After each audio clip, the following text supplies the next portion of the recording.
with like the different faces, all that is work. It's someone's job to do that shit. Oh no. Okay. And I love her little blushy face. Oh, you got. Hey, what up? It's pattheflip. Thanks for checking out the video. If you want, give me some money on Patreon or Twitch so I can keep on making cool shit.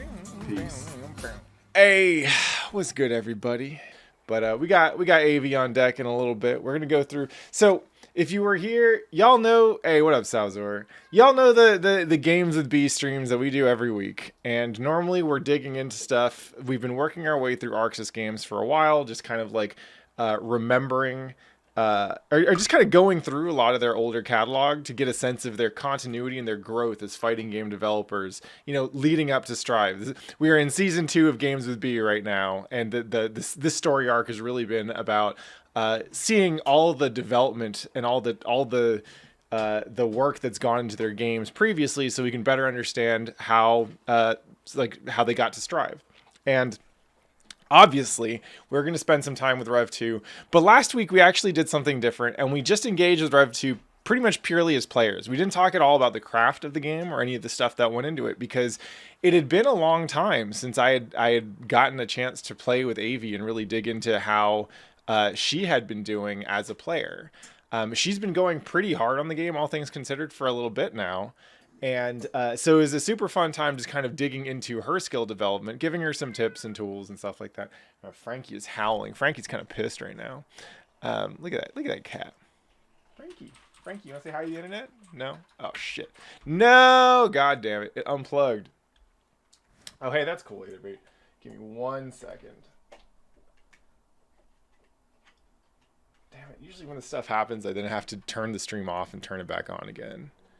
Let's see. Oh, we back? We back. There we go. All right. Well, you get to look at the dog. Anyway, what the fuck was I talking about? So last week on Games with Bee, we just talked about the game as players and talked about skill development and that kind of stuff, which was super fun. But we didn't actually, yes, Frankie, we didn't actually get a chance to dig into Rev2 as another Arxis game that has been crafted with a lot of obviously love and attention to detail and so on. And I think in a lot of ways, Rev2 might be, or the Xrd series culminating with Rev2 might be one of the kind of the finest moments of Guilty Gear. So today we're going to go through and do the opposite of what we did last week. What we did last week was talk about it as players. This week we're going to talk about it more as developers. Let's see. Next up. Oh, Irene also did some sweet, excuse me, Guilty Gear art. We got a good Eno.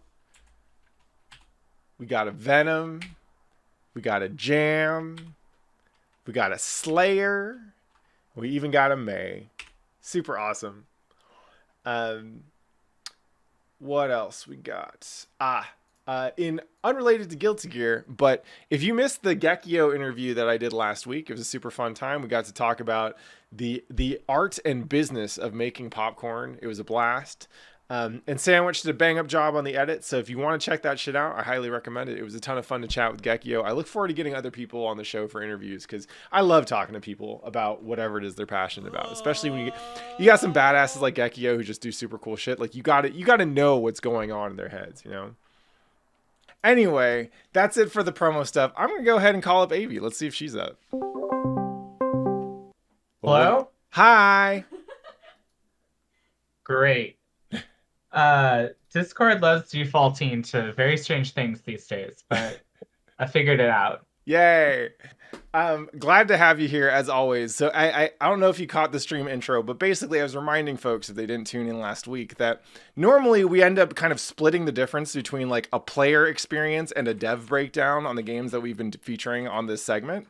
But last week we basically just played Xrd Rev2 as players, right? And it was a great chance to like kind of dig into where you've come as a player, how far your understanding has come. It's been super fun, right?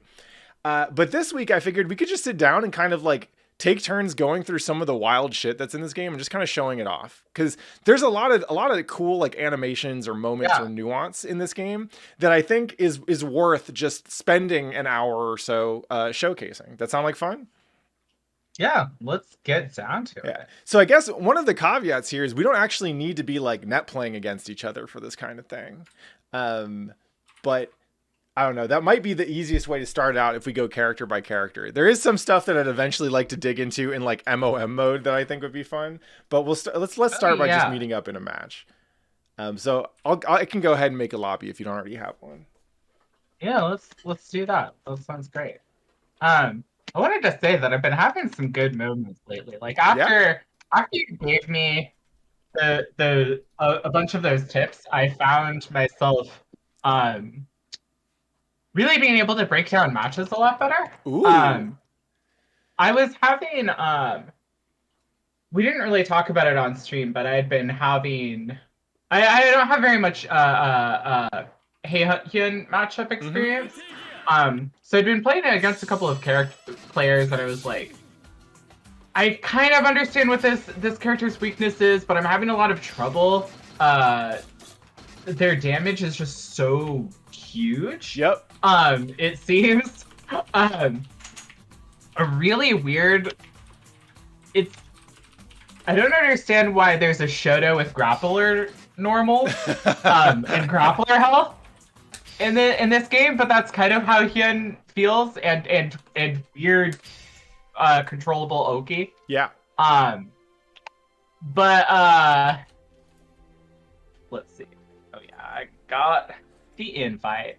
But I was like, dang, this character's really weird. But after like thinking about some of the stuff that you had told me to deal with Axel, but just in the game in general about like, you know, checking and FDing,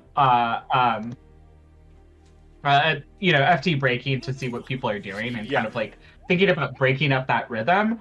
I started to really think about that, and that has, I feel like, been a really big, helps me with a lot of new matchups that I don't understand very well. By like not falling into the same thing that they do over and over again. That's working, and trying to like break up that momentum and like understanding how they're approaching things. Yeah. And I like dramatically turned around some of the matches that I was having against Heihyun from like really like struggle. It was like just getting demolished, and then like it was super polarized, and then I felt like very in control of the situation. Nice. Yeah, that's awesome. It's the way that I would describe that, like what you're talking about in a more general sense, is there is gains that you make in neutral largely, and then there's gains that you make on defense, right? Defense is often where matchup knowledge shines the most, because your ability to defend against something that you know about is much greater than your ability to defend against something that you don't know about, right? If you're uncomfortable with the character's moveset or attack patterns or general pacing, then you learn how the character works. That makes defense a lot easier. But what you're describing is, it's partially matchup familiarity, you know, getting used to Heihyun and all that, but a lot of it is just learning how to play neutral better, right? Because neutral isn't just about where you are and what button you're pressing. It's also about what are the chunks that you're mentally dividing the game into, right? And when it sounds like what you're describing is you're realizing that people are autopiloting certain situations, basically. And if you're ready for the autopilot, then that becomes a lot less scary than if you know they're maintaining like continuous or close to continuous thinking. Right, exactly. And it becomes a matter of being like, okay, where is this person trying to be on the screen, and why are they trying to do it? It's like, what does this player just like jump back every round start, you know? Like, oh, it's because they're trying to like set up a tuning ball or something like that, or they want to like on some distance so they can use Grandpa Viper, or like there's a whole bunch of other like ways in which they can feel really scary because of these, like when there's tuning ball or when they're at a certain distance, and become a lot less scary when you're like, oh, what if I like if I'm not in these areas that they want me to be. Then it's suddenly like they start having to, like, as you put it, like forcing them to like look at the screen. You know, they're not just like, oh, I'm throwing up a tuning ball and now I'm like preparing the anti-air kicks that I'm expecting you to run into. And doing that every single time, it's like, oh wait, if I don't they don't fall for that shit, then they have to start thinking about the matchup more, and it falls more into my favor. Well, I'm glad we could help you look at the screen just a little bit better. How do you look at that screen? All right. How do you look at that screen? Oh so I guess real quick, as you know, as we're showcasing the stuff that we love about this game, let me start with the lobby. Like, they put a lot of thought and attention to detail into lobby interactions, right? Being able to do stuff like I don't know how many of y'all out there realize this, but there is a lot of emotes in here, right? And you have to unlock these all through fishing. Yeah, the fishing. Wait, let me do my own. I gotta. Got Aevee with that. Is that the hands on hips? Got kind of a guts pose going on there. There's some really, really good emotes in this. There's also a lot of like in-character voice acted lines here, which are pretty great, right? So like I have a bunch bound to my menu already, but like, oh wow, I didn't know that. If you want to interact with someone and you want to hit them with, you know, something in character, right? Like,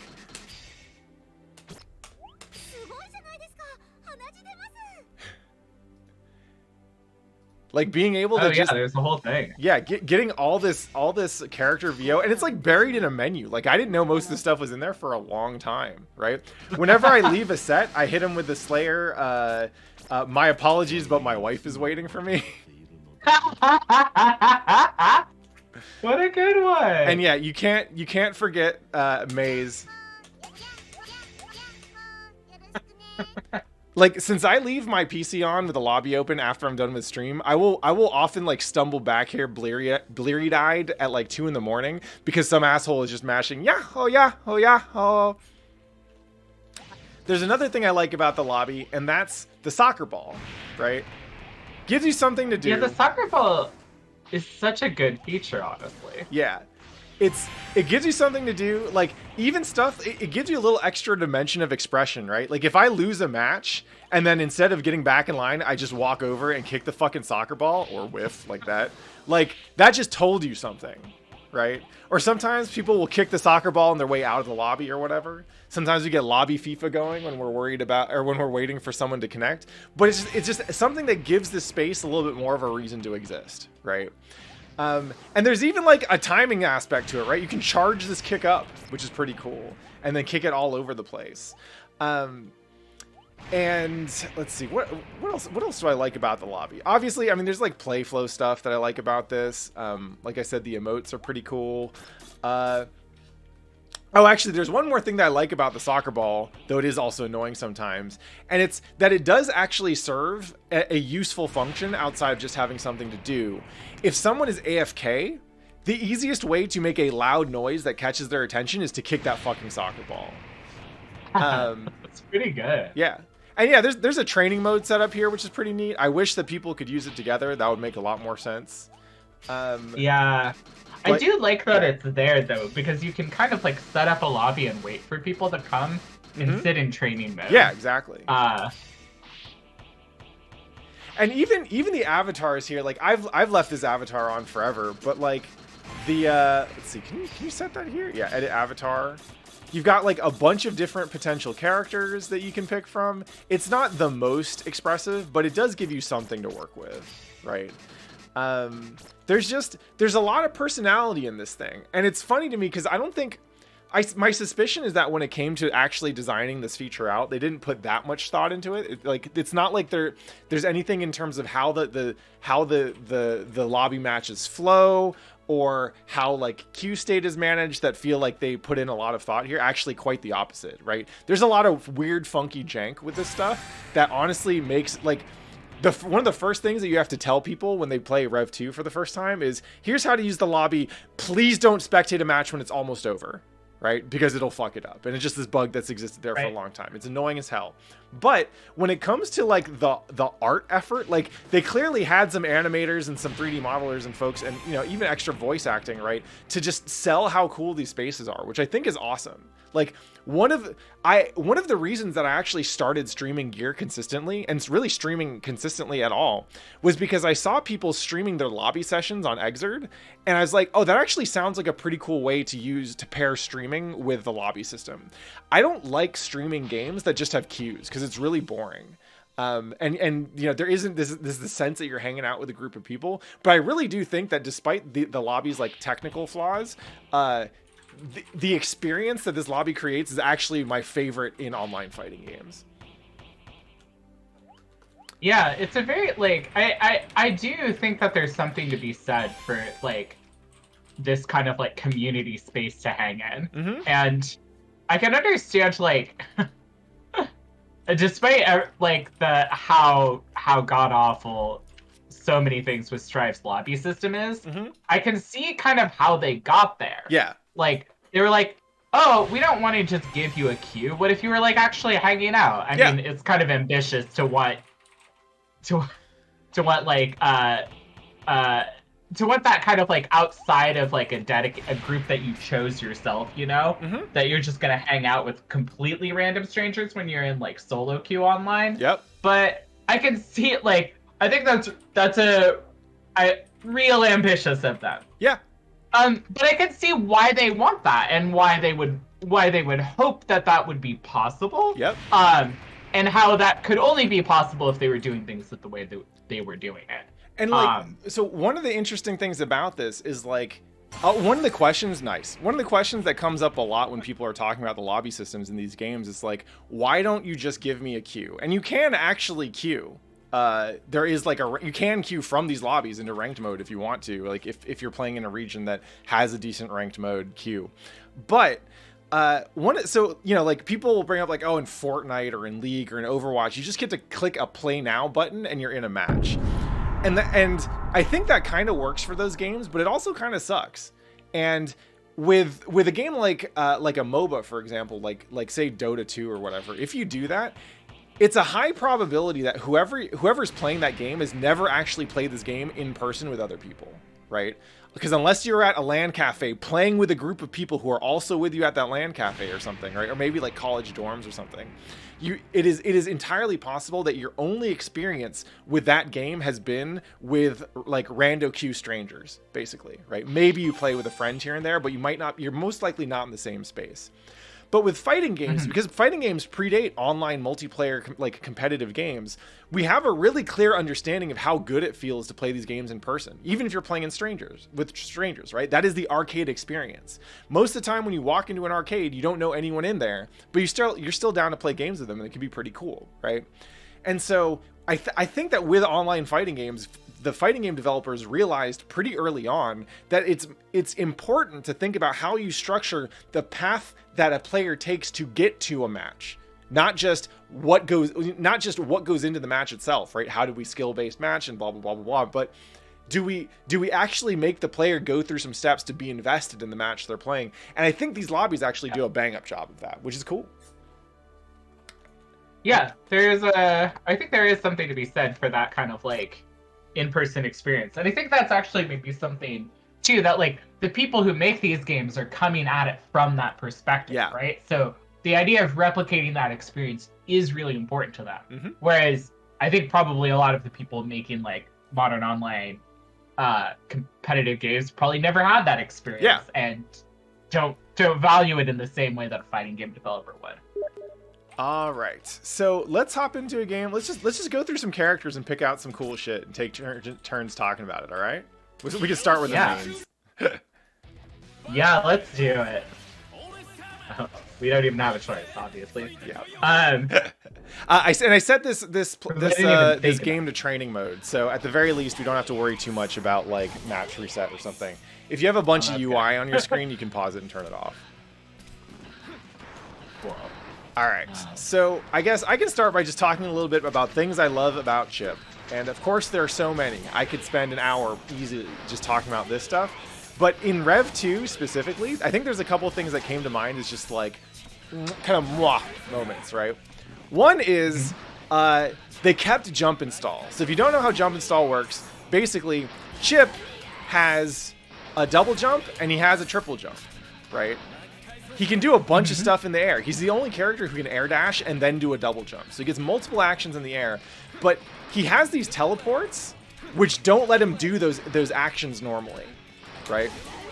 I can't jump, I can't air dash unless I basically do a thing which lets me cancel into, or it lets me do a jump cancel and then cancel out of it. Oop. And now I get my air options back. And the input for that is pretty tricky. You basically have to press up and then immediately press another button to continue your string. But once you're in the air, then you get those options back.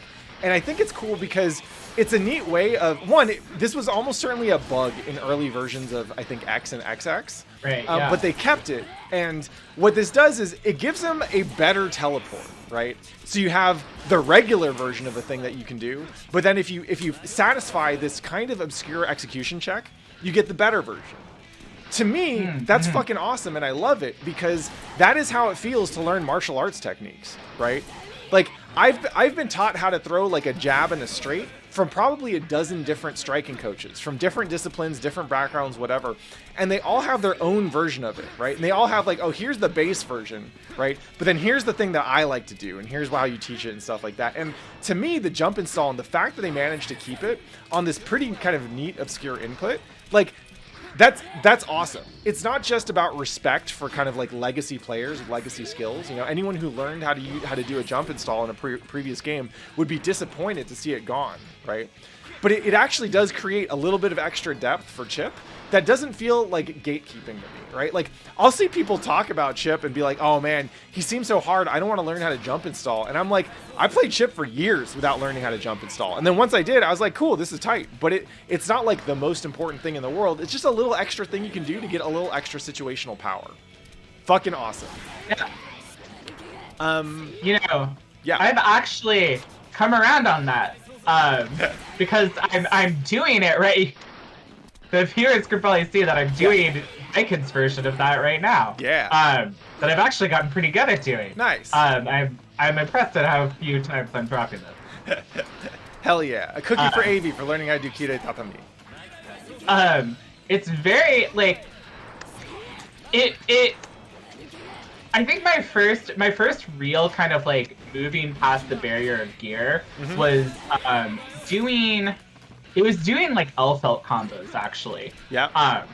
And it was doing her kind of like God, I think it was like a micro dash that you had to do after Roman cancel, and it was so fucking hard. Yeah.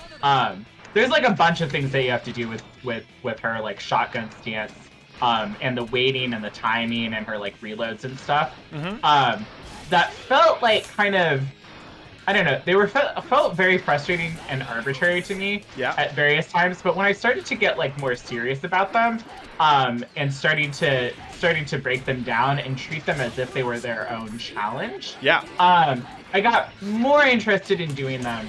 And then by the time that I dropped L-Fel, I was like, well, I could probably do that with any character in the game if I wanted to. Yeah. So like. And that right there, that's where the switch is flipped, right? That's where everything in this game becomes, oh, I could probably do that if I wanted to. You just need to find what makes you want to. Right, exactly. And so, like, for whatever reason with Baiken, I really, like, first of all, her movement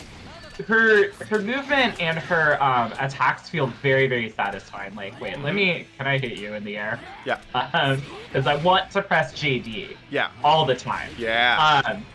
It's a very, very satisfying button, and the way that like Baiken's momentum gets affected by some of her moves, like Kiri Tatami, for example, like the fact that you're able to kind of surf that tatami, feels really nice. And to me, that's like, it's okay for something to kind of like be difficult in execution if the execution like feels good to me, like. Yeah. And that's like a combination of like what happens on the screen, like the result, like the kind of like the I don't know how to put it, like the actual utility of the move, but also just how it feels to do it. Yeah.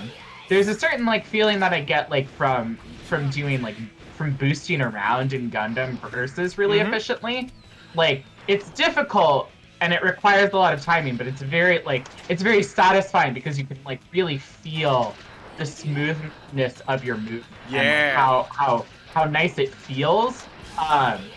The rhythm of it feels really good, and Kare Tatami feels fucking great. Yeah. Also, doing dust loops feels really good. Yeah. Like they feel kind of nasty when you fuck them up, but when you do them right, they feel really good. Yep. Maybe because they feel so nasty when you mess them up. One thing that I noticed, I turned off like input lag because I was trying out Middle of Millionaires mode for the first time, and I was like, oh my god, it's fucking up all of my dust loop timings. Yep. And now this feels bad again. This is so annoying. Xrd rollback. Yeah, Xrd rollback line.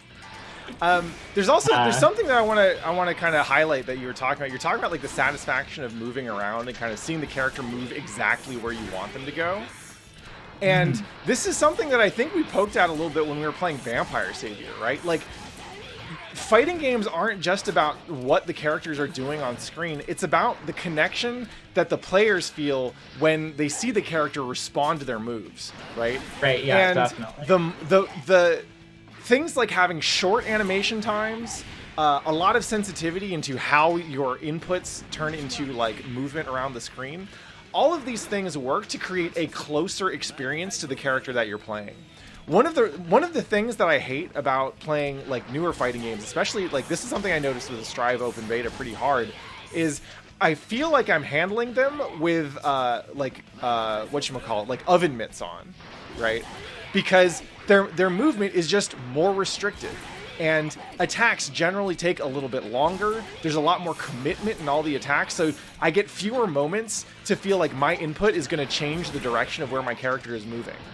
And to me, that feels awful, because I'm used to games that give me a lot of super fine control, right? Not just Chip and Guilty Gear, but also like we've been playing Melty Blood, we've been playing Marvel, like games that give me more fine-tuned control over my character. Let me feel like I'm able to more accurately express my will on screen, and that feels so good. And then when you take it away from me, I feel very upset. Actually, real quick, since you're on biking, another kind of tidbit that I wanted to mention. Can you do me a favor and just hold crouch? And then stand up? Take another look at this. Look at what happens when Chip crouches. He just pops down and then he stands back up. For biking, she has to do a little extra work because she doesn't have an arm. So they gave her a little extra animation on the crouch and on the stand-up. And it doesn't affect gameplay. It's completely skippable. But these little details just do so much to sell me on not only the character, but like the fact that it tells me that this game mattered to the people who worked on it, you know? Yeah, she has for such a character that came out very late in this life cycle, or probably because of that, she has like quite a lot of she has a huge amount of personality. Yeah. Like even this infamous like it's strut. So good. But even her back walk where she's really swinging. She also has like she just has a lot of attitude. Like she really feels grizzled with the slowness that she walks. Yeah. Or that she gets that she uncrouches from. Yeah, there's a lot of like I find her like the momentum of her moves and the kind of like desperation of them feel like very the brutality of what she's doing is really comes through really well. You up. Do you have your taunt bound by any chance? No, I definitely don't, but I can do it so that we could see that stuff. Yeah, I haven't seen most of the taunts. The idols are also really good. She has to, do her sword string with her teeth. Oh yeah, hit that shit.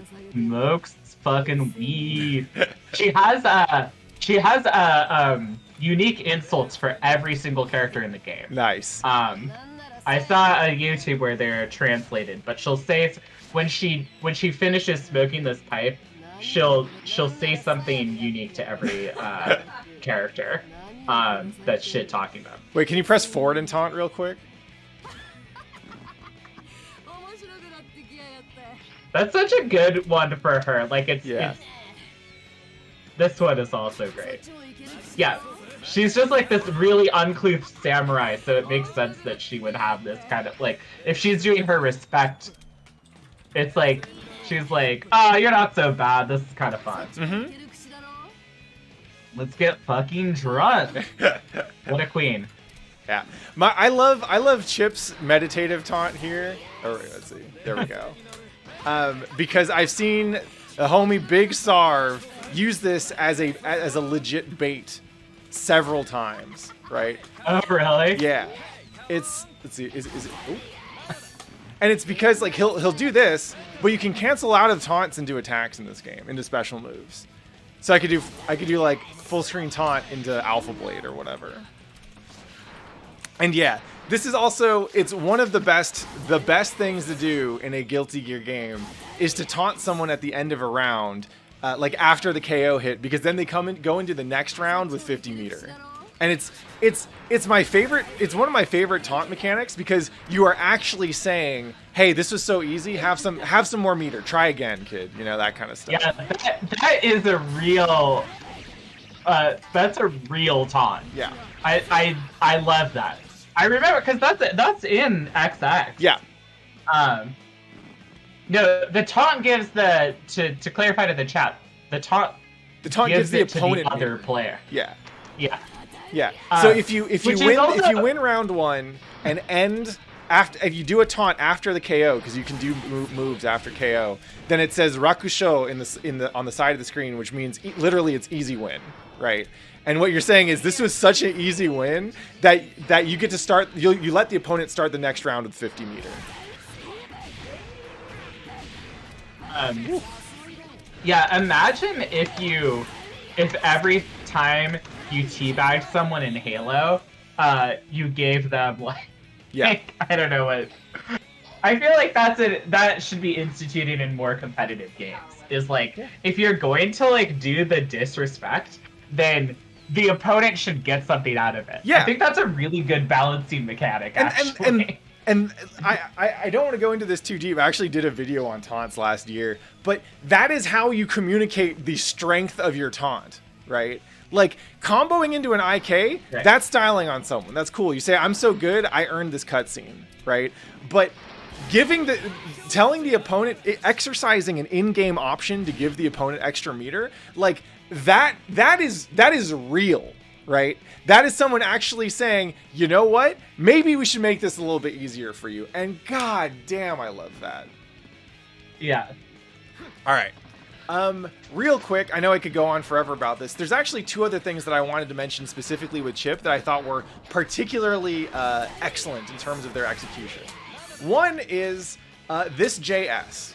So JS, it's the Beyblade, has always been kind of a weird move for Chip because historically it is a worse JH. Most cases in which you could use JS, you would much rather use JS or JH, except inside like certain combos. And that was the case pretty much until I want to say Rev 2. It might have been the Rev 2.1 update, where they just added this little bump to it. And I think technically this is probably a nerf, but it lets you do more shit, right? It lets you do shit like you get a little bit of extra timing that you can use to do stuff like bait blitz shield or whatever. You get to run Beyblade mix-ups in the corner. There's a lot of neat stuff that you get to do with just this little thing, right? It's not big and it's not huge. It's, you know, it's not a dramatic change, but it is a little tweak that I think I was so impressed that they found a new way to spice up one of Chip's most boring moves. And when you see it, you're like, oh, actually, it looks like it should do this, right? Because he's spinning. You expect a little bit of lift. Yeah. And I was just really impressed with how they managed to add a little something to a move that he's had forever, which has always kind of sucked. That's actually really cool. Real quick, the other thing that I wanted to mention real quick has to do with his wall cling. So I'm going to get you in the corner real quick. So in Sign, Chip's new tool set is the wall cling, which is it's an expanded version of his wall grip stuff from Plus R. And so he can do a bunch of stuff. He can go up and down. He can throw kunai. He can uncling. He can do Alpha Blade. He's got 2 different command grabs, basically. But one of the interesting things about this move is that you can go into it from airborne specials, right? So if I do Alpha Blade, I can wall cling, and that's what sets up like all kinds of different combos and setups and blah blah blah blah blah. However, this was historically you had to do a back forward input really quickly towards the end of the move to get the wall cling, and this was kind of a wrist breaker for Chip, especially early on in like Sign Rev 1.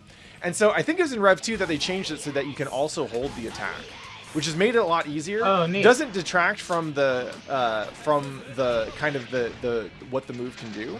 And I don't know if this is unique to just holding the button, but one of the attacks that lets you get in the corner to do the wall cling is his leaf grab. So go ahead, let me get you back in the corner. So leaf grab, you know, just looks like this. And if I do it and I hold the button, then I get the wall cling, I get the combo extension. It's all good stuff. But if I hold the button when leaf grab is active, it actually just skips the grab and goes straight to the wall cling. Oh, neat. Yeah. So you can actually kind of like double bait people, where if they react to the leaf grab, you might be able to catch their air throw attempt with your anti-air throw attempt or whatever, right? Or you can just use this to set up mix, all kinds of stuff. It is another just small example of like identifying a little point of usability on his kit. Make things a little bit easier. They're like, oh, this is a little bit harder than we intended. We'll make it easier, but we'll make it easier in a way that actually unlocks new gameplay. And in this example, it's just like it's a small thing, but I think it's cool. I think it's well executed. But when people like to joke that Arxis balance changes are often giving overpowered characters buffs, which is hilarious and not inaccurate. But the interesting thing about Arxis and their balance decisions is that often they find ways to take power away from characters that make them actually more fun. And sometimes they find ways to buff characters that actually make them more fun for everybody. Another good example of this, if I can get you in the corner real quick, is like, let's see, go ahead, don't block. So if I do this combo, the wall alpha used to keep them in the corner. And that was actually, it was really, really good because it meant that Chip gets a lot of damage and he gets to continue running his corner mix and he's got a whole lot of advantage. And so what they did in Rev 2.1 was they changed it so that the wall alpha actually takes them out of the corner. And what that means is if I want to do a wall alpha combo that keeps you in the corner, I have to do that. Right, I have to do uncling alpha, and so there's a little extra skill check to get some of that power back, and it honestly just makes the corner stuff a lot more interesting. Now there's a lot of different branches that I can think of. I have different choices based on whether I want to optimize for damage or corner position or knockdown or whatever.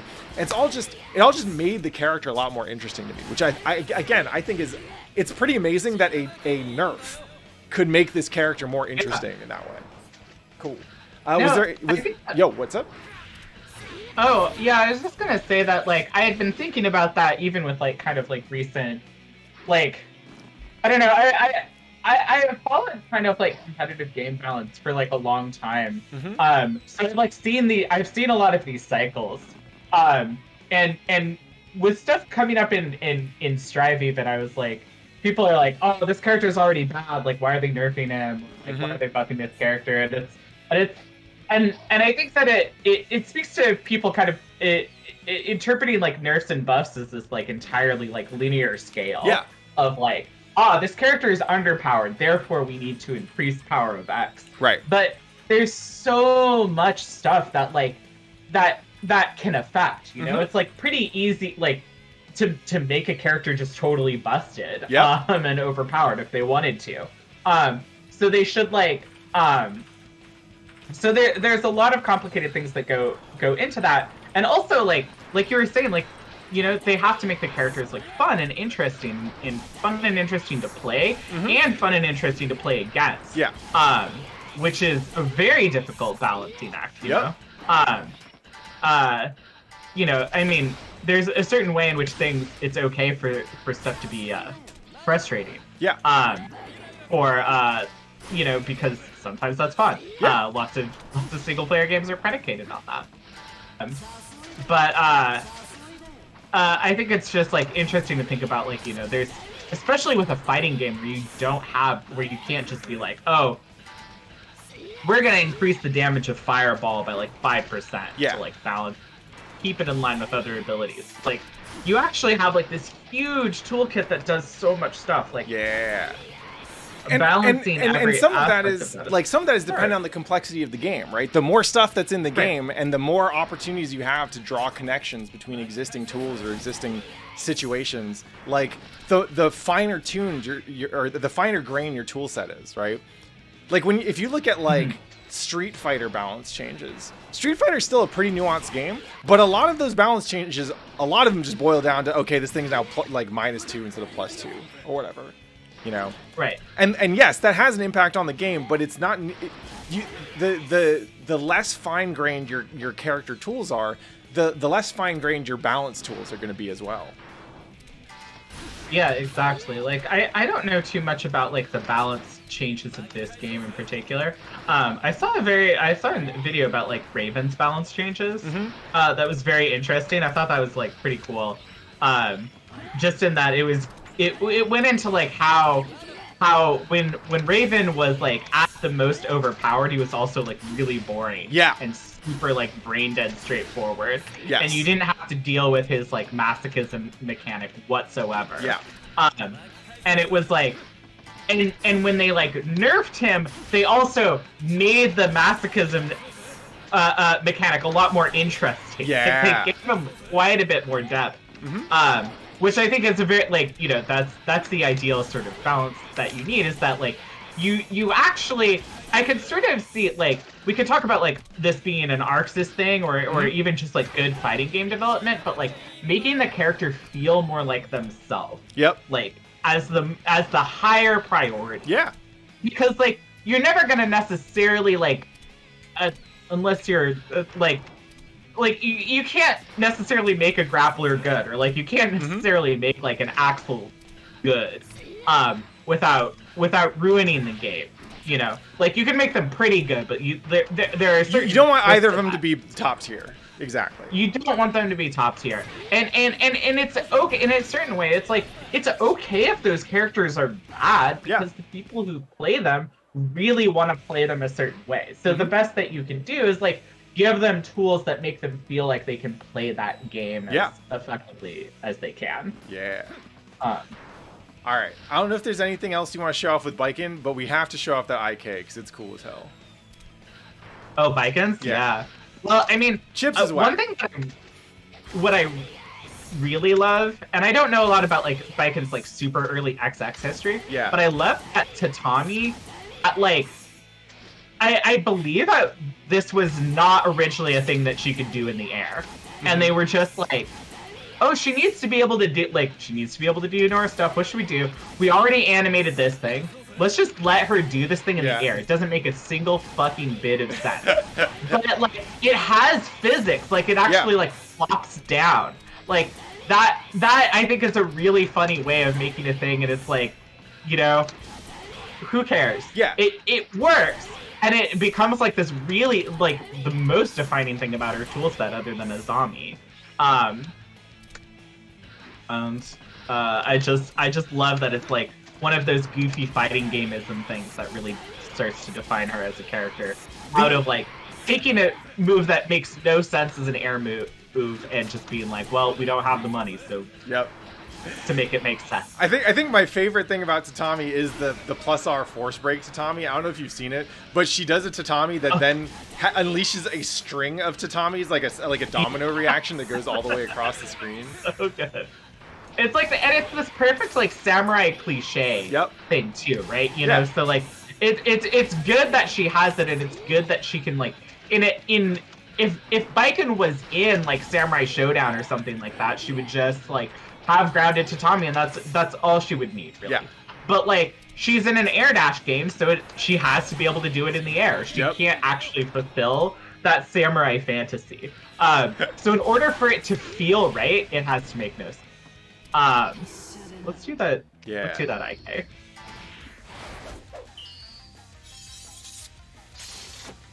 It really is just beautiful. Love the fish. It's so good. And maybe my favorite thing about this is you don't actually see the strike, right? Yeah, exactly. And I love how it cuts to her like ashing out her pipe. And it follows the motion. The camera follows the motion of the pipe up.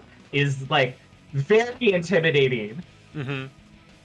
Yeah, it's everything about it. Like, I think Baiken was probably one of the characters that reminded me that like every time someone makes a samurai character in a fighting game, if they don't take full advantage of an opportunity to make that shit like, you know, with heavy homage to like samurai movies and shit, they're fucking up, right? There's just so much richness and such a rich, like, you know, cinematic and animated history of like samurai and fighting games. You're just like, you got to pay respects to where the shit came from, and it's clear that there's so much love in this character.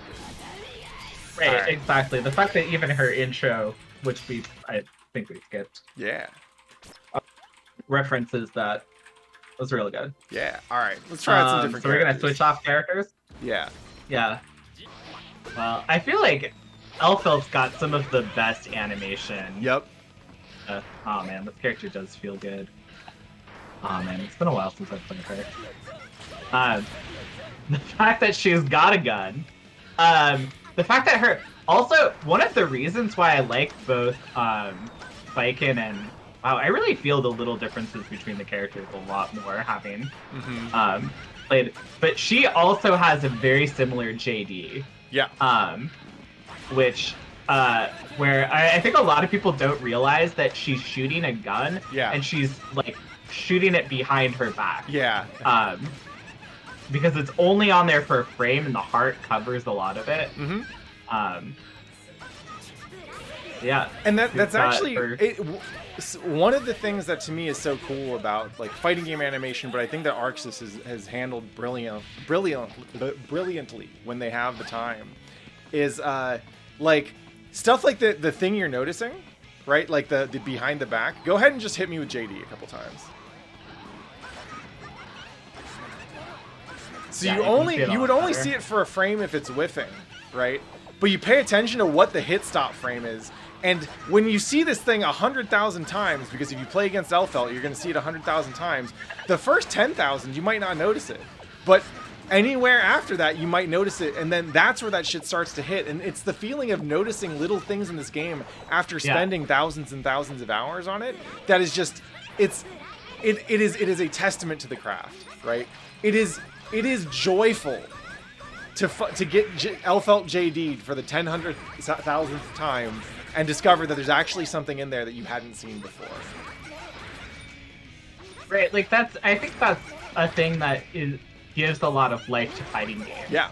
Is noticing new things about your characters as you play, you know, because there's a lot of detail in every frame of animation. It's kind of like it's kind of sad for animation in general that like sometimes you like watch it go by so quickly you don't get to see how much detail is in it. But in a fighting game, because you see it all the time, you can start to really appreciate it. Yeah.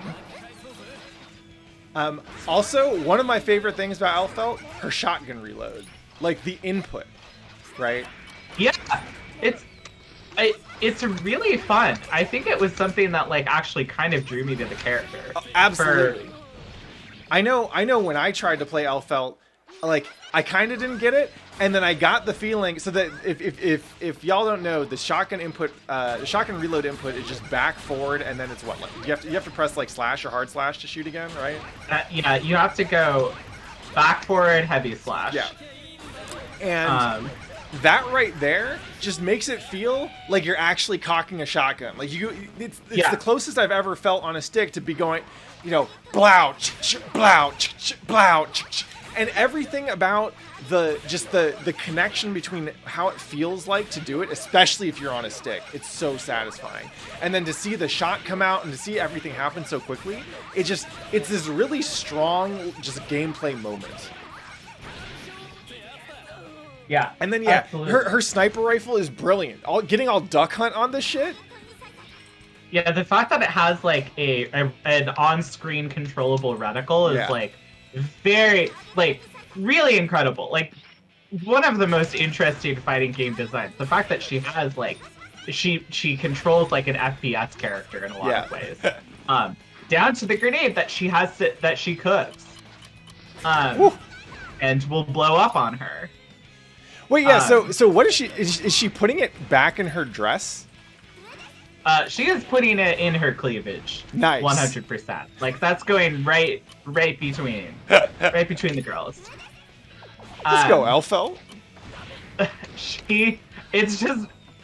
It's a very like, and this was a thing that I found like really fun about her, because the action like stops her momentum. That feels really good. Yeah. Like there's something about that where it's like, oh, I can like disrupt and change my momentum. Like Guilty Gear has a lot of characters that are able to like control their movement by doing particular special moves. And Bike and Elfel are definitely two of them. Almost everyone can do it, but it feels really good to be able to have a huge amount of control over that projectile. And to be able to use it kind of like in all sorts of unusual circumstances. Can I just say I also love her her air falling animation where she's like has to keep her skirt down. Is I think like I remember seeing that first on Roll in Marvel vs. Capcom, because you could get up to super jump with her, and then since she's wearing a skirt, like the animators have her kind of like keeping it down, and that's just one of those things. Again, seeing like having her fall asleep when she goes into standing or crouching idle for too long, because all really these things that like work. Like I hate Elfelt, but she's still one of my favorite waifus in this game because she's just so well done. Hey, Ben, thank you for the sub. Appreciate it. One thing that I've noticed that when she falls asleep, her hitbox also shrinks. Yep.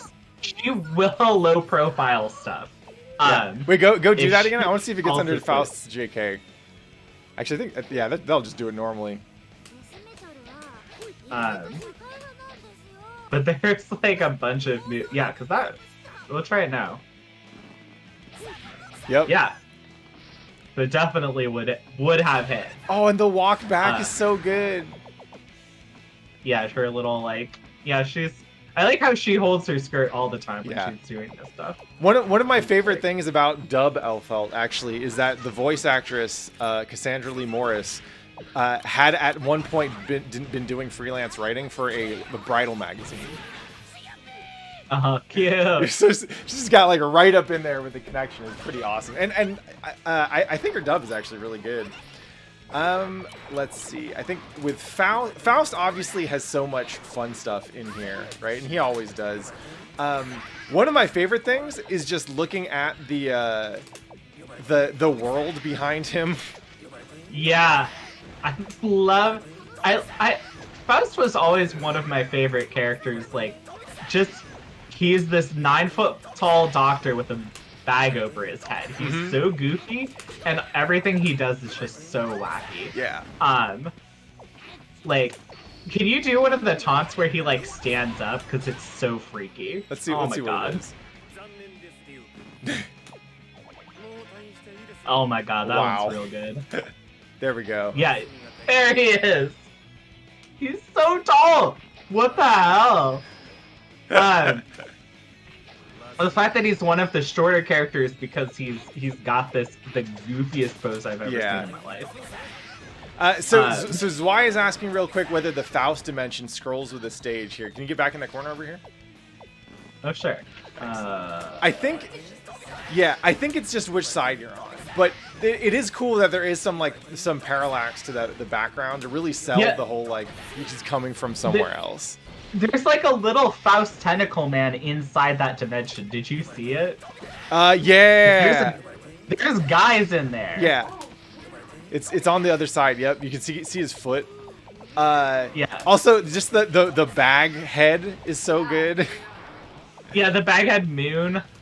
Oh yeah, and his just general like, he's got a bag on his head. Yeah. I love that like, he's in every iteration of Guilty Gear, they've given a couple. They usually like preserve the characters, but we get a couple of them redesigned. Yeah. I like that Faust is one of the characters that's gotten one. Yeah. And it was to go from this like bald guy to a guy with a bag on his head. Totally not the same character. Don't worry, guys. This is not Dr. Baldhead. Yeah. Oh my god, his air dash is so good. Too. Yeah, his air dash is great. Like, if anything needed to highlight the absolute like ridiculousness of air dash as a mechanic, right? Having someone fucking swim through the air is absolutely gonna do that. Also, even just like looking at his walk back, right? Oh, sorry. Like the way they do the feet is so good. And the sound effects they do is such like a little like it's not the kind of like Western cartoon where we like but it's like very close, which I love. Yeah. I wanna hit you with Judgment Better Half. Yeah, Judge Better Half. Oh my god. Almost. There we go. Just because I love that they always just they pair them on the wedding cake. It's so cute. One of the things that I appreciate about this super is that oh man, the knife that she uses, like you see it, you see it so much, shows up, it's really prominently featured, and then it's gone in a frame. It sticks around for like a frame, maybe two, and then it's just boop. Now we're done. You saw the wedding cake. That's enough. And look, the best part about it is that goes flying off. Yeah. All right. She's just done with it. I'm gonna hit the IK real quick. Oh yeah. God, I love all the expressions are so good.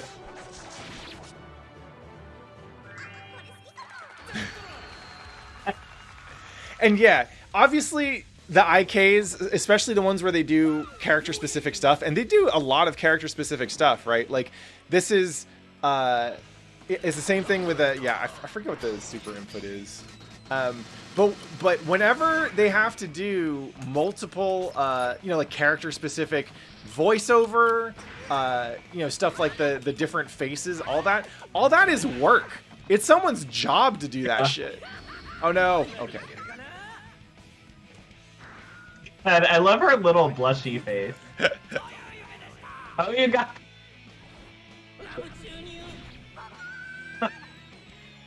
They even use the face you get when you get a Dr. Concho right up the booty as an opportunity to sell the character a little bit. You know, it's like it's just all these little things that just they make the game feel just the characters feel a little bit more expressive.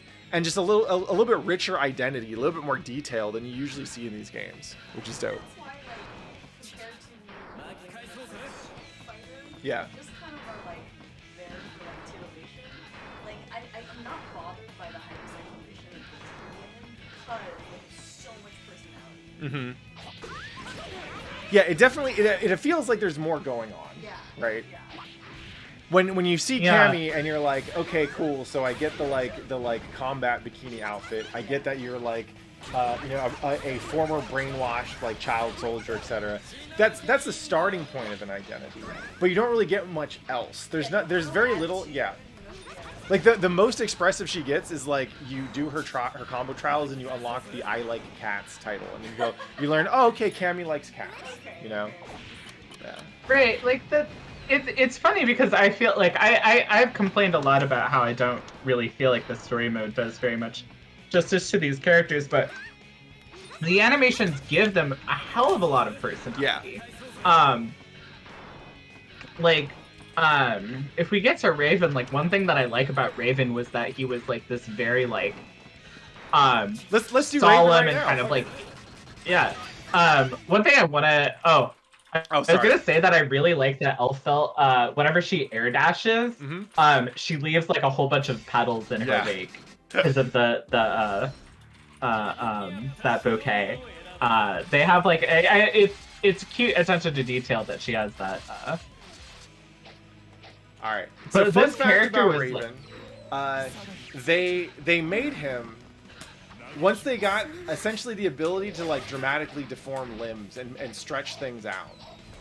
And so that's why he is stretchy self-mutilation boy, right? Like his base kit is basically inspired by like Jeddah from Vampire Savior. And Jeddah also does a lot of edgy self-mutilation stuff, right? He like slashes his wrist or whatever and hits you with the blood. But Raven does a lot of this stuff too. But the stretchiness specifically, it was like a technological thing that they had to build out for, right? They had to get their tech artists to build them some wild shit, and this was the character that they came up with, which I think is dope. I think it's. One thing that I really like is that this was a character who was like kind of hinted at it in lore from like Guilty Gear X. He's like a kind of like supporting character. It was like, dang, it'd be really cool if he was the character, right? Like, he's this kind of like intimidating bad guy, and then he's still like that in a lot of story mode stuff. But as a playable character, they really like upped his goofiness. Yeah. Like he looks like, especially with this, he's gonna get so like it's just way too much. Raven was definitely ahead of the Ahegao sweatshirt by like a good 6 years, right? Like, right, exactly. He's really. How do I stop him? I gotta throw.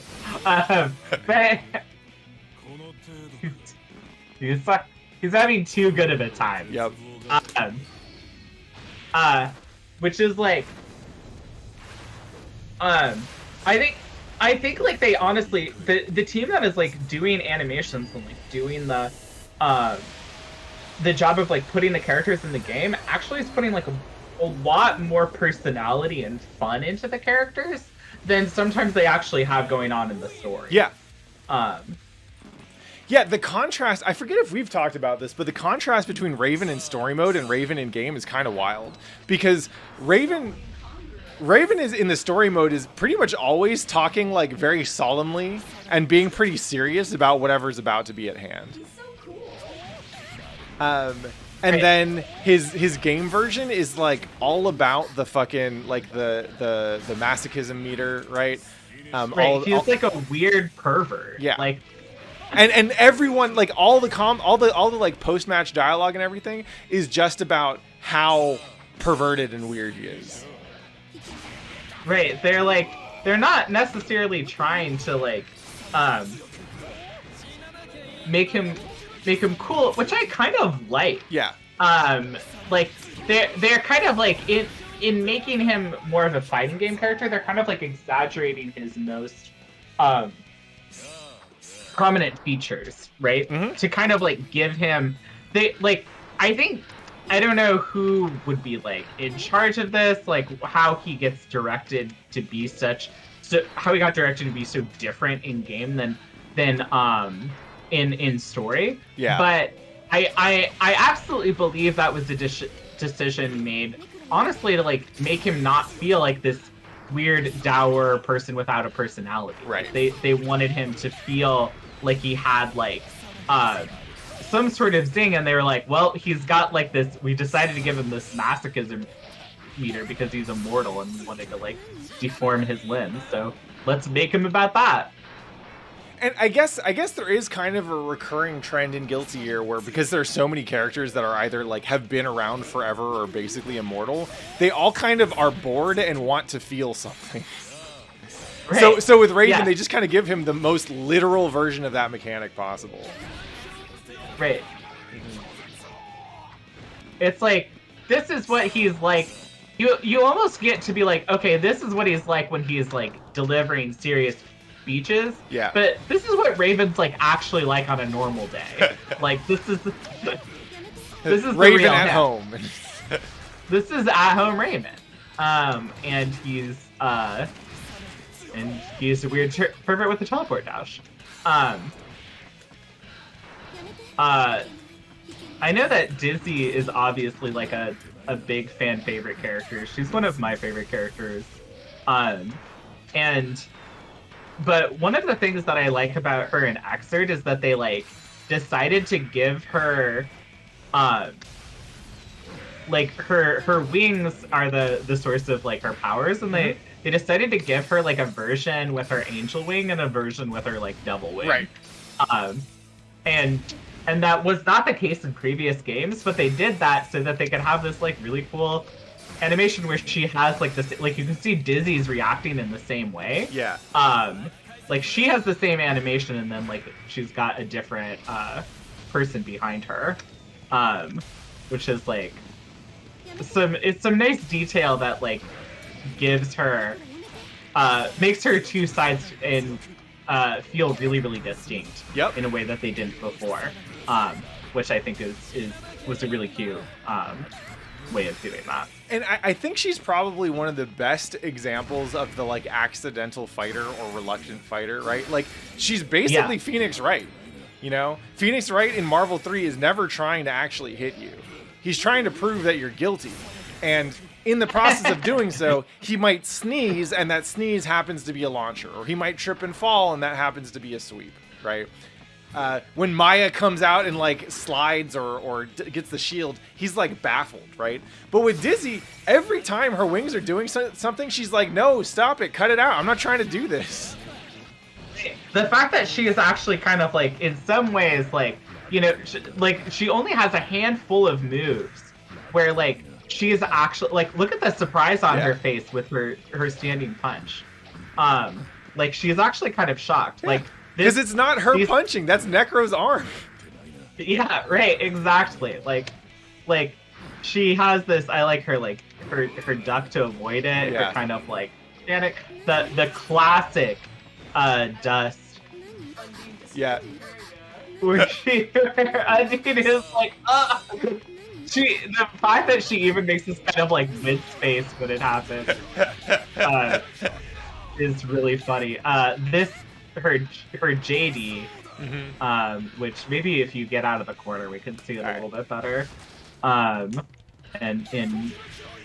like, I don't think I never noticed exactly what's going on there. Is Necro swinging her body to hit? Yeah. Jump in the middle, jump in the air, a little forward a bit, and I think we can see it. But Necron's like literally like doing an uppercut, and Dizzy is like holding on to him for dear life while it's happening. It's a really funny move. And this sweep is very like all of her D moves have Necron being kind of an asshole, but this one too, where he actually like pulls her tail down, and she falls over. You know, I never thought I would say this, but it seems pretty clear that Dizzy's #1 inspiration is the Three Stooges. You got Three Stooges in one character. That's amazing. Like. What a great design of a character. Yeah. I also love that her move list is all like, everyone else has like shouts the name of their special move, and it's like a move that they know how to do. Yeah. Whereas Dizzy's only context for these moves is when she lived all alone in the woods. That's right. And used them to like hunt for food or like talked to these like. I like that the fish are called we talked a lot together with the ice fish, and we fought a lot together with the fire fish. I use this to pick fruit for roasting chestnuts. Yeah. I use this to pick fruit for roasting chestnuts. The IK is called Emotional Gamma Ray. That's pretty good. It is also pretty dope that she has the 100-meter super. Yeah. She's so fucking Larry. Oh my god. It's just doll. Yeah, here we go. There's that's regular Gamma Ray. Here, we'll turn the meter on real quick. Let's see. What is the thing? There There is a way for you to, for Dizzy to have an alternate costume, by doing that. Oh, that's right. If you do the 100-meter super, right? Right. I think I have to be at low health or Oh, okay. something. Try getting me into Hellfire and see if that happens. That does it. Oh yeah, there we go. Oh, that might kill you. Okay, there you go. But yeah, she's wearing like, and this is, yeah, it's the design of her previous. I think this is what she was wearing. If you like can call X or her something. yeah, from X. If you could call her wearing anything at all, as right. State. But I do like, oh yeah, please leave me alone for the bubble. Was always a good one. I like that the fire bubble though is called "What Happens When I'm Too Alone," because that also that's what happens when I'm too alone. Yeah, make a big fiery bubble. Relatable. All right, you want to hit us with the IK real quick, and then we'll switch characters. Yeah, it's such a good IK. Yeah, you gotta get there. Oh, I probably need to go into IK mode. That's a really good IK animation with Necron showing up. Yeah. And I like that it uses her dust animation.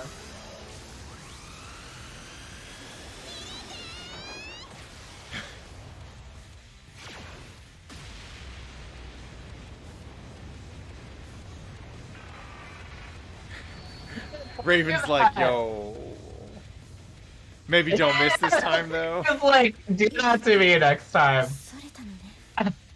The way that their head, like, creaks back to look at her is so good. It's so good. Yeah, I've always really liked Milia. I'm thinking of giving her a spin. I'm not sure if I'm like, oh, I want to pick her up as, like, a secondary, but also, she's a character that I like a lot, and I'm like, well, why don't I... Oops. Sorry, we were doing something it looked. Oh, I'm just running through some of the taunts. Yeah, what's her?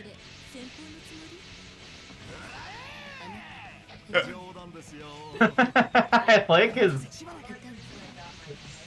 little laser is so funny. Oh, is she too short to get hit by it? I think so. My favorite thing about the laser is like, this is it was an old colleague of mine who was art director for a little bit, pointed out to me that like the joke in this is that he's not on his phone, right? When you are fighting against a full-powered answer who's not distracted by a call with another like head of state, this is when he gets the power to shoot lasers out of his fucking third eye, right? In addition to being a dope-ass ninja, Answer has the scarf, right? And the scarf is at least technically is one of the things that is more complicated about this character, right? Because it's using more procedural animation, right? The stuff isn't done like frame by frame. I don't think Xrd uses that much like cloth or like physics simulation much in their animations, because so much of it is like everything keyframed like a traditional 2D pipeline. Right. But this is moving around freely, it's one of the only things in the game that does so. Oh, I never even noticed that. Yeah. Before. Well, and look, when you're standing in the idle, it's keyframed, right? It's only when he starts running around that it's fluid. Yeah. Huh. Oh wow. And like his poses are so good. I love his outfit. Like, I want to cosplay Answer. Yeah, he's very cool. Like, I love the fact that he is talking the entire time. Yeah. Like, again, I love people who are like kind of non-traditional fighting game characters. And one of the things that's great about Answer is that not only does he have this wonderful business ninja theming, which is so silly and so fun, the fact that he's also like always has to be like talking to someone the whole time. And that like he'll apologize when he gets knocked down or whatever is really funny to me. Just a really brilliant kind of like just so much characterization in that design. Yeah. I also like one of the funny things to me is like Chip has historically been in kind of a weird position as the Guilty Gear Ninja, because he's American, right? And he's kind of like, he is a former drug addict, he's a weeb, and then he's also a president. And like they didn't get, I think probably possibly because of this, they kind of withheld some of the like very traditional like ninja tropes, right? Stuff like this, right? Classic ninja like anime escape thing. The fucking go ahead and actually I guess you can do it from here. The Izuna drop. Izuna drop. Yeah, the Izuna drop is a classic ninja move that's been in anime forever, right? But Chip doesn't have one. Even the scrolls, right? The scrolls are absolutely like within kind of like typical just like ninja tropes. And so I thought it was really cool that they gave us another ninja to kind of take the traditional stuff, right, that they never gave Chip. But his Answer's design as a character isn't traditional at all because he's a fucking business ninja. Also, the frog, the snake, all that stuff. Going real heavy on the Naruto shit. I love it. Yeah, it's real cute. His detailing. The fact that there are 2 ninjas in this game, like normally you would be like, oh, I can't do that, but it's like they found a lot. They went in for like a lot more like weird ninja stuff, like some kind of like supernatural ninja stuff. That whereas Chip is kind of a little bit more like martial artsy. Yeah, like. And you know, in Strive, Chip's tagline is like the Godspeed ninja, right? Like part of the ninja fantasy is about speed, and that's closer to like a Rock Lee or a Sasuke, right? Right. But with Answer, like part of the fantasy of a ninja is like weird traps and shit, and being smart in misdirection, right? And so Answer gets to kind of carry that part of the fantasy, which I think is fucking awesome. Yeah. It's a different but specific sort of ninja fantasy. I mean, like, there's a lot of there's enough ninja stuff to power a whole game, you know. Mm-hmm. So it's cute though that they found ways to make them feel really distinct. Yeah, and even just the fact that they have this original character design who is he's a ninja, so let's make him complementary to Chip. Oh well, what Chip's a president. How do we riff off of that? Well, he clearly needs. I forget if he's the interior secretary or the head of the secretary of state or whatever. But it's like, okay, let's make him the serious guy that actually is running Chip's country. Okay, well then why not make him a business ninja? And from there, like, all possibilities are open. His dialogue is so great because it's all the way Japanese people sound when they're talking on the phone for business. Yeah. I like that Cider Vision pointed out Chip is an 80s TV ninja, and that's like so true. He honestly does feel like he's like a ninja action movie that would have been popular in the US in like the 80s. Which makes sense for him to be like this Americanized ninja. That's right. It'd be like he'd be played by like a Jean-Claude Van Damme ripoff or something, Right. Yeah, exactly.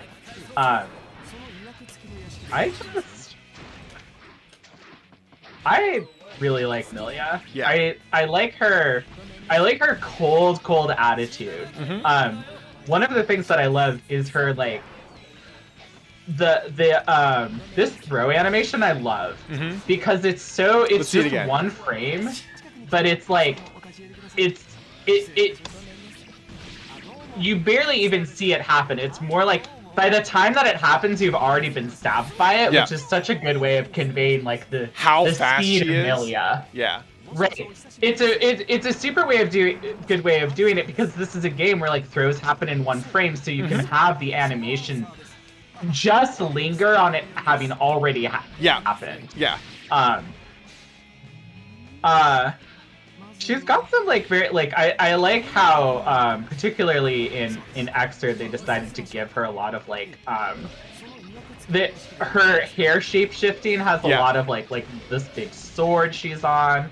Bad Moon has like a lot of is very 3-dimensional. So is this weird thing that her hair turns into. Like her kind of like there's like a little bit of scissors going on with some of these moves. And the flower. And let's be clear, like this is all a flex. for both Milia and Zato, the amazing thing that Arxis showed that they were capable of doing in Xrd, right, with Sign, was to recreate the idea of 2D deformation, right? Of being able to do stuff like squash and stretch parts of the body, which you can't do with traditional 3D animation techniques, right? Like, right, exactly. Being able to do Milia's hair is only possible because they're swapping out different chunks of geometry at different points in the move. So she has like, she's like imagine like a Barbie with like 19 different hair pieces that are just being swapped in, or being, you know, selectively hidden and then revealed at certain frames, right? It's the same thing with Zato and Eddie, and being able to do the shadow deformation stuff, right? Normally you can't do that in 3D. The pipeline, like, that's not how 3D pipelines are really set up.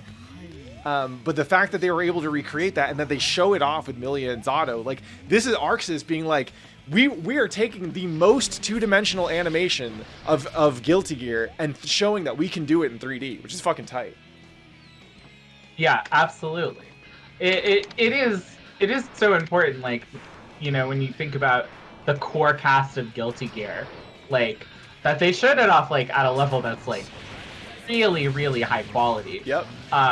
Considering, like, you know, that the XX sprites were pretty old by the time that this work was coming out. They had already, like, done HD sprites with, like, Blaze Blue. But, like, that having that effect is it makes a lot of sense why they start off with the characters that they do. Yep. Yeah, it's really cool. Right. I mean, I like this character a lot because she really... Oh yeah, go ahead.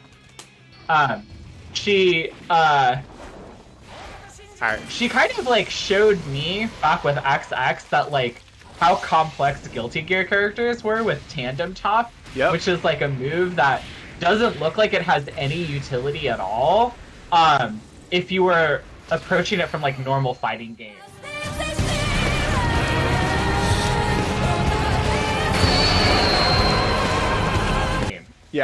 Sensibilities. It's like, it's a move that's, like, much more important as Oki than it is at neutral. It doesn't even really make sense in neutral. I eagerly await your response. So I just need to make sure we cover this one for Sanchez. I'm gonna do it one more time just in case. One of the most amazing things about this IK, something that's very easy to miss the first couple times you'd see it, is that the snake is wearing a fucking tie. Oh my god, I did not even notice.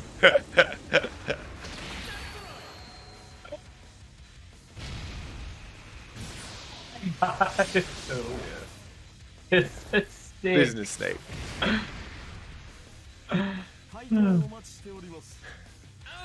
So cool. The fact that he's, like, wearing this, like, ninja mask while he's so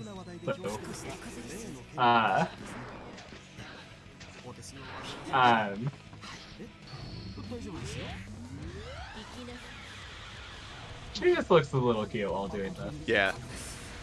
I love the Milia pose. Yeah. She has really, really good poses. Yeah. I always liked this, like, I'm not as down on the Strive designs, but I actually really missed it. This is my favorite outfit for Milia's. I find it very sleek. I think that the Strive's design is way too heavy. Yeah.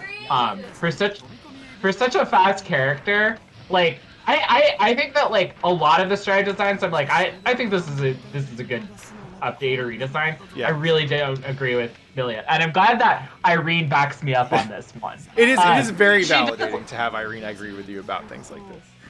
It's like she's having this, like, weird winter outfit, like, like she has like the tights, like, make a lot of sense for someone who is, like, so fast and running around. Like, the fact that she's, like, a little top heavy, but her, like, legs are unencumbered, like, and she's not even, like, that, like, her outfit is just, like, feels, like, practical, and rather than, like, being, like, she's not even, like, a cami where it's like she's just naked for no reason, you know? The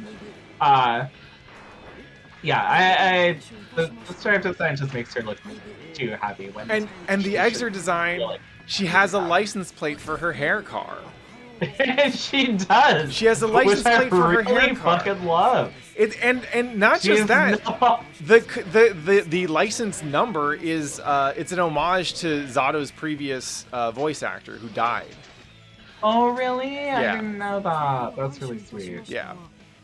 Aww. I like that, like she also shows off a lot of their like super tiny text. Yep. That was one of the things that they were showing off, but she's got a lot of cute things on it. Like actually, the little curiosity killed the cat plate. Can you do her IK again real quick?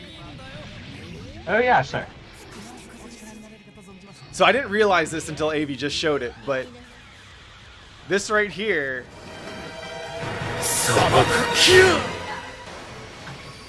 It's the Gara finisher from Naruto. Oh really? I would describe her exit theme as tragic ballerina, and the stride theme is like Russian femme fatale style. But like they just maybe it is better because she's slower in stride. So they had to weight her down, right? Chip is too jacked to teleport now. All right. Yeah, she is a little bit more tragic ballerina, and I liked her because like I think that's a good. It makes her look a little bit more elegant. Yeah. Like. Which I think was an interesting character shift because she really feels like very like, kind of like, desperate and angry in like in XX, and she's way more like, way more cool femme fatale in Xrd and beyond. Yep. All right. So, I kind of just want to talk about Jacko's kit a little bit because it's a really interesting take on on what they think might unlock fighting games for non-fighting game players. So we've talked about this at length on the stream, but every fighting game that ArcSys releases has at least one thing in it that's like, oh, this is going to be what helps new people get into this game or this genre or whatever, right? And Jacko's a weirdo because on one hand, she doesn't really have that many special move inputs, right? Like her special moves are all like direction and D for the most part. And she's got a bunch of tools, right? She's got the DP. She's got like a command grab. Yeah. She's got a dive kick and an air fireball. DP. Yeah. Which and they even have like if she has meter and does the special, it'll automatically spend the meter to do a little bit more, do a slightly buff version of that move, right? So. It means that one of the hard things for new Guilty Gear players is they don't know how to spend meter, and so this special move design ensures that at the very least, a player who doesn't know how to spend meter will get some value out of that meter, which is like you. I think you arrive at that conclusion by watching new players play Guilty Gear and realize that they have a hard time using all this shit because they don't know when to use it, right? Exactly. But the other thing that's interesting to me is like, so her mechanic around the houses and the helpers, right? You might look at this and think, why the fuck would ArcSys think this is more approachable, right? And we have some guesses. One is, right, you get to fill the screen without doing anything yourself. It is kind of vaguely inspired by MOBAs, right, with minions that automatically do shit for you. And so you can kind of see, okay, maybe they just were like kind of puzzled as to why League of Legends was so popular. And so they were like, well, fuck it. Maybe people understand how to do this shit. Maybe they'll be able to get into it with this game, right? And yeah, Sky, she gains meter if she sits next to her houses. So just by doing that, you can see her meter gain increase, right? Yeah, you can see it. You can see it going up. Yeah. And I believe it is faster the more of them that she's next to. But so you are, we could reasonably ask ourselves, like, okay, these seem like kind of a stretch though, right? Like, why is this that this is the vision that ArcSys has had for like how to bring in new players with this character? And I actually think it's tied to something a little bit different. If you talk to people who don't know much about fighting games and haven't seen fighting games, either like they haven't engaged with them at a high level, they haven't watched Evo or anything like that. Also, if you're talking to people who do not, who come from countries that historically didn't have fighting games, right? Like, if you're looking at stuff like I mean, take India, for example, right? India as a games market is relatively new. They weren't around, like, getting a whole bunch of fucking arcade cabs in from Japan in like, the 80s and 90s or anything. So there wasn't like there was a huge Street Fighter scene or anything that led to a large, like a large kind of history of fighting games in that country. Which isn't to say there aren't great Indian players or whatever. It's just that gaming has not been as much of their like kind of cultural entertainment diet, and fighting games a much smaller part just due to like geopolitical and economic considerations. And so these days, when you see people playing video games for the first time, it's probably not Mario. Right? It's probably not actually stuff that requires a whole lot of real-time execution and like movement, because that stuff is harder to pick up. What you get are people playing games on their phones that are more about decisions. It's more about strategic layers of stuff, right? Making discrete choices like what items do I build? What characters do I pick? Where the actual like game inputs to resolve action are generally less sophisticated. And so when you look at Jacko from this perspective, like she's at the base level, her special stuff is not about how do you get this first hit, right? It's about what decisions do you make. And I think that in some ways, Jacko is actually a really cool attempt to reach people who don't understand fighting games, because like it's not about the combat mechanics. It's about how you win with her, and how that's in some sense actually closer to how you'd win in like a mobile game, or like a card game, or a PC strategy game, something like that, which I think is fucking tight. She has like an actual like win condition, like which is building these minions, and she might have like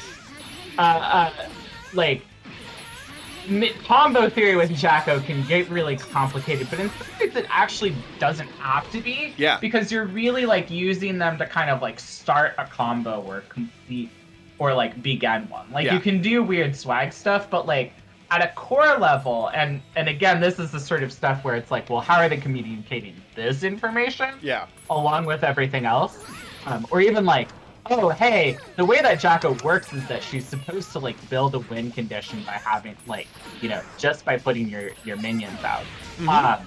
But it's really interesting. Like, I would say honestly, like if you were telling somebody who had played fighting games and knew what they were to like get into Guilty Gear, you would tell them to play Kai, or Soul maybe, but like probably Kai. But if you were talking about somebody who had never played any fighting game before, like Jacko would probably be the character that might be more interesting for them to start with. At the very least, with Jacko, you can tell them, hey, the stuff you have to do to win does not require you to spend 50 hours in the lab just to try it. Right. Exactly. Which is I think like a thing that is like, once you are the sort of person who like knows like, hey, I can spend 50 hours in lab or whatever. Yeah. And also I don't mind doing that. Yep. Then they'll just be like, well, I'll just really like pick the character that I want to play. Like, I think it actually takes you quite a while to get there in Gear. Certainly it took me like quite a while of playing this game before I was like, okay, this is what my actual decided on main is. But Jacko was when I picked her up, she was really fun just because I was like, oh, I can pick up this character immediately and know what to do with her. Because like I'm really thinking about this. I'm thinking about this specific game. That the one that she wants to play, and everyone else, you actually get the joy of playing Jacko isn't just playing your game. It's forcing everyone else to play it too. Because everyone else has to completely relearn how they play Guilty Gear to deal with Jacko. And you get to actually like feel what mind games are with Jacko, like at a really early level. Because like most people are like, oh my god, I've got to like trick them into like anticipating certain mix-ups. I have to like learn those mix-ups. I have to learn those block strings. I have to learn like particular like Oki and zoning or whatever. But Jacko gets that because people need to destroy those houses. Like, Yeah. if you will lose immediately in this situation. Yeah. Like, this is dangerous for any player of any level. So Right. like, you have to do something to slow the tide of the minions. And like a Jacko player can instantly will instantly realize, oh, if they try and just go for me, I can play keep away. Right. And they'll start losing. Mm-hmm. They'll get hit by something random. I can just like do my weird zoning stuff. And they'll get messed up. So Yep. then they're gonna have to start attacking the houses, and then you realize, oh, that's bad. I want to stop them from doing that.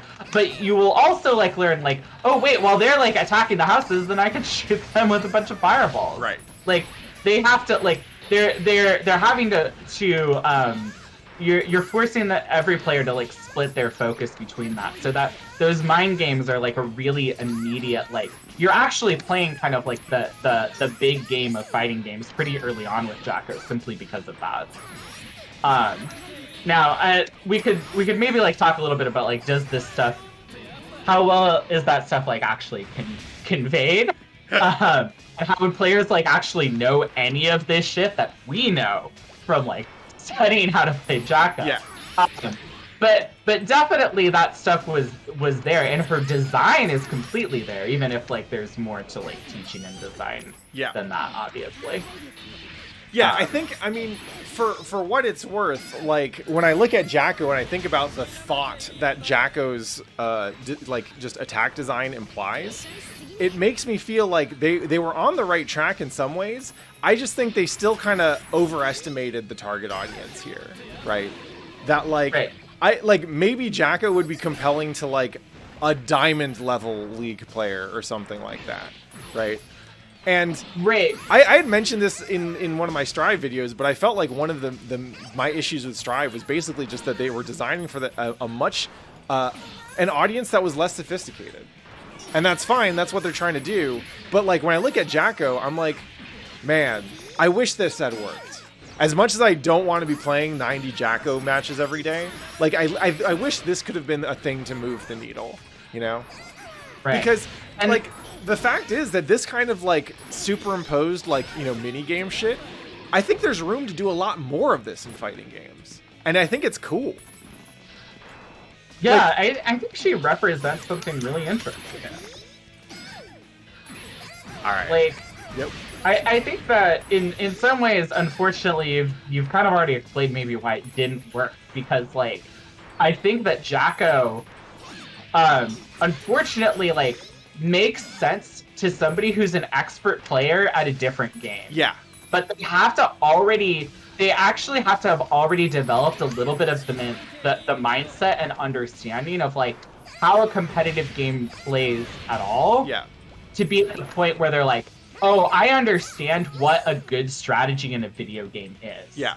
And how to use that to win. Yeah. Which I think is like, which is the thing that like I think a lot of people who played a lot of competitive games, or even like competitive like co-op games, like MMOs and stuff like that, will actually develop over time. Yeah. And they'll be like, oh, I can like start telling like generally like what is good to have in a video game, like what is powerful and what allows me to control a situation on a kind of like higher abstract level. Yep.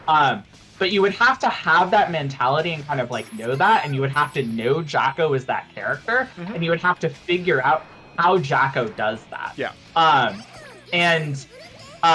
Those are maybe like a lot of ifs to kind of like connect somebody with that character. Yeah. Which is too bad, because I think it is actually a very genuinely good way to do it, is to create a character like so many fighting game characters in general are like, hey, what do you want to do? What makes you have fun in this game? We're going to design a character that lets you do that. So you could play that game and other people have to play against it. And that is, to be honest, the most Guilty Gear thing about Jacko. Because everyone in Guilty Gear is forcing the opponent to play their game when they're winning, right?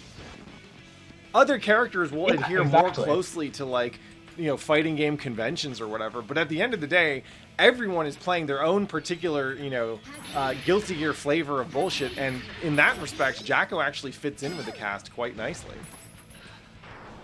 Right, exactly. Like, I know a lot of people dislike Jacko and find her to be really weird and un-Guilty Gear, but I think that is exact, like you just said it, like, she's super Guilty Gear for that exact reason. All right. Well, let's talk Bedman real quick, and then I think we can wind things up for the evening. Obviously, there's a whole bunch of joy just in watching this vaguely sentient bed. Yeah. Like, Bedman's doing a lot. There's like, and it really is the freaky ghost bed that's doing the work here, right? Like, it is a freaky ghost bed. I am afraid of this bed, actually. It was interesting to talk. So Irene did this amazing Maury Calliope as Bed Woman fan art piece a while ago. And shout outs to any of the deadbeats in chat. Y'all know who you are. But that piece is interesting because Irene typically doesn't really like drawing mechanic stuff, right? Like anything involving heavy machinery, for example, tanks, mechs, that Gundams, that kind of thing. But she said that the bed was so like organic in its design that it actually ended up being a lot easier and a lot more fun for her to draw. Which I thought was kind of amazing. Obviously, Bedman's like napping idol is just perfect here.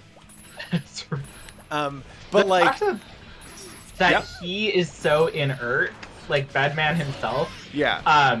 The bed is so lively is a great contrast. Yeah. That says a lot about Bedman. And the other thing I love about this character is, like, we've kind of mentioned this before, I think, at least elsewhere on stream, but the joke is always that Bedman is actually a Marvel vs. Capcom 3 character. Actually, he's a Marvel vs. Capcom team.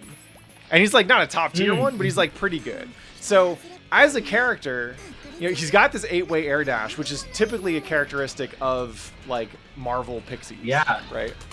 And it lets you do all kinds of, like, triangle jump shenanigans. So, in this respect, and only this respect, Bedman is weirdly like one of the most mobile characters in this game, because most characters don't have anything close to this level of air mobility, right? And yeah, it's chunky and it's weird, but he actually does get to do a lot of things that no other Guilty Gear character does, which is pretty impressive. But the other thing is, like, basically the way that his specials work, where he drops the deja vu marker, and then he can essentially echo that move again much faster, right, for a certain amount of time, end up essentially creating the opportunities for him to be his own assist character in a Marvel 3 style, right? Because he can follow up on the deja vu in ways that he couldn't follow up on the regular move, right? So it's like he has conditional access to assists, which to me is just this really cool way of describing, like, essentially looking at a combat pattern from a completely different game and thinking, oh yeah, we could kind of evoke some of this, but we could get it to fit Guilty Gear a little bit more by gating it behind this deja vu mechanic and so on and so on. Which, to me, it's just like, it's a great example of just like understanding of craft and just genre inspiration, leading to this thing that really feels like new and different and kind of like an homage to another game. Yeah, no, I never actually thought of him that way. I don't really, gosh, I don't play any Bedmen, but it really that's totally the Bedmen. It's one of the. It's definitely that's definitely true. It's really cool that he so perfectly evokes like this very particular play style from another game, using like a weird combination of very Guilty Gear seeming qualities. It's urban legend has it that the reason that GC Yoshi, our local Bedman specialist and Anime Ascension 2020 winner, the reason he plays Bedman, because I don't think he played other Guilty Gears, but he played Bedman because someone told him, oh, he's kind of like a Marvel team. And GC Yoshi's a really good Marvel player. So yeah, like there is the aesthetic design to Bedman, which I think is just fucking amazing. It's super cool to see. Like, I mean, every time I see a new Guilty Gear character, I ask myself, okay, how are they gonna? Where is the flex, right? Where does the indulgence go in, right? And like, when I see Strive, I see less of the indulgence. It doesn't feel like it's hitting quite as hard. Bedman? They named him fucking Bedman. Like, that's exactly what he is. He has this weird-ass kid that only makes sense if you've been playing fighting games for 20 years. And he falls asleep when you just leave him there. Like, this is a character made for people who love fighting games. Yeah, the fact that he's called Bedman is maybe the funniest fucking thing in the world. Like, he is. One thing you could say about this guy is that he is a bed man. There's no two bones about it. Nope. Jack O herself has such a weird like design. The fact that she's Arya, like one of the most important characters in lore. Yep. But she wears a jack-o'-lantern mask, talks to a ball on a chain, and like.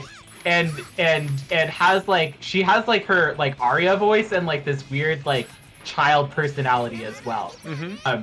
But she's very similar to Raven in the fact that they like made her like really silly and goofy and fun. Yeah. For the fighting game specifically. And Bedman is a little bit more like lore compliant with his actual iteration. Yeah. But he's also like just a really wacky design. Like there's so much happening even with this crazy robot bed and the little crown on top of the robot's face and the way that it ticks like a clock. Yep. Like a lot. Oh, it's ticking like a clock, and all of his wheels are also like it looks like watch gears or something, you know. Right, and they're ticking in sync, and he has like that clock super. He has all of this stuff about like waking up. Like it's a very like he's like we're taking this theming. It's like again the kind of like way in which Guilty Gear's characters at their best really resemble like this kind of like early like 90s or JoJo's Bizarre Adventure sort of like imagination, where like we just are taking this concept and try to like add as much stuff to it as possible, like keeping it really thematically consistent, but also like making it very dense and not just like one note. Right. I think is really I think that's kind of like the Guilty Gear hallmark when they're really doing a good job, is like they make this character really feel like themselves and really distinct, while also like basing them around this homage. Like Jacko is very like Michael Jackson. Yep. Like her with the bell bottoms and like her walk and everything like that. But like she's designed like so consistently. Like her weird halo that she uses in her fucking sweep. Yeah, like it's just like I like how they give them a lot of these details, but they use them in their design like really consistently. Like Bedman has all of these like buzzsaw moves. It can like they do the kind of like Darkstalker sort of thing where they're like not afraid to like transform the bed into like a bunch of buzzsaws to make it to do a particular special move. But that also makes it feel very much like it's like this weird robot that can transform all over the place. A move where it's like, let's just become a bed and drop on you. Yeah. All right. Shall we finish with their respective IKs and take it home? Yeah, let's do it. I love Jacko. Yeah. Jacko's like funny. This will look especially funny on that.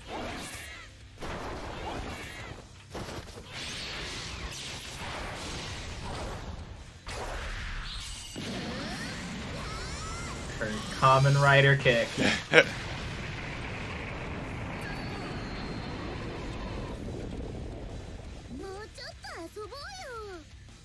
Yatta! You got the fucking Oh my god. Whoa! I didn't realize this IK animation was like so creepy pasta.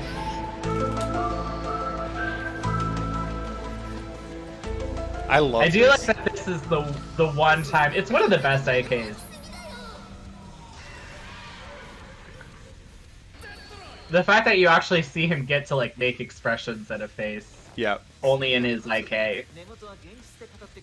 And I love the like movie theater kind of framing to it, right? It fits his stage, you know. Even the IK initiation, like wrapping an obvious texture around that makes it look not 3D, right? Is just it's so good. It gives it this just really like, I don't know, otherworldly quality to it. Yeah. Yeah, especially with his, like, I was gonna say this earlier, but the kind of the distortion on the static flashes. Yeah, the way that it like looks like kind of like film grain, like you know, it's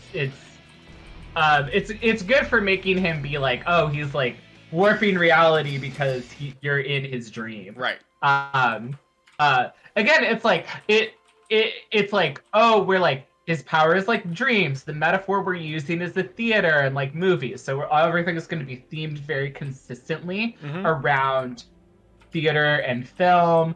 And we're going to put in a lot of effects like that. Like, we've got the robot bed. Like, they bring it back to like, there's so much imagination and creativity, but they consistently bring it back to a couple of like major themes. Yeah. Which makes them feel very coherent and well guided. It does. It only does that after you've spent a long enough time with them that it doesn't feel like it's just random bullshit, right? You need to spend time with the character in order for it all to feel connected and cohesive, which is this game is made to be loved. I can't really sum it up any better than that. Like, this game is meant for people to who fuck with it to just live in this game, because that's the only way you're going to be able to see all this stuff.